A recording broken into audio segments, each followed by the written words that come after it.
If you have diabetes, you've probably heard this many times. You should stop eating rice, and maybe you have even tried to avoid it completely. But here's the real question: do you actually need to stop eating rice if you have diabetes? And in this eye-opening video, you'll understand how rice affects blood sugar, whether diabetics can eat it, and the smart way to include it in your diet without causing big glucose spikes. Does rice raise blood sugar? Yes, rice can raise blood sugar, and that is because rice is high in carbohydrates, and carbohydrates break down into glucose in your body. But here's the important part: not all rice affects your body the same way, and not all people respond the same way either. The impact depends on the type of rice, the portion size, what you eat with, and your overall metabolism and activity level. So rice is not automatically bad for diabetes. It depends on how you eat it. White rice versus brown rice. Let's break it down simply. White rice is the most common type, but it is also lower in fiber, digested faster, and more likely to cause blood sugar spikes because it is processed and your body absorbs it quickly, and that means glucose enters your bloodstream faster. Brown rice is less processed.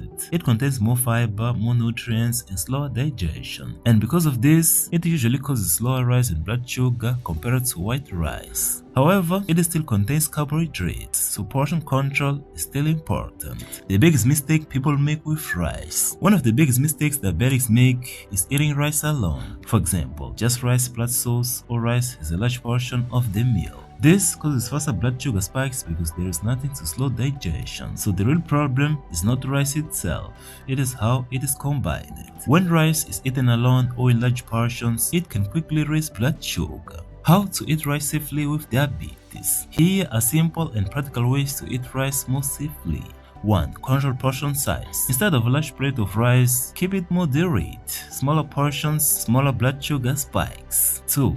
Always combine with protein. Eat rice with chicken, fish, eggs, or beans. Protein slows down digestion and reduces glucose spikes. 3. Add vegetables. Vegetables add fiber, which helps slow down sugar absorption. A balanced plate is key. So, you should stop eating rice? No, not necessarily. Most people with diabetes do not need to completely eliminate rice. What matters is how much you eat, what you eat it with, and your overall lifestyle. Rice can still be part of a balanced diet when managed properly. The goal is not restriction. The goal is control and awareness.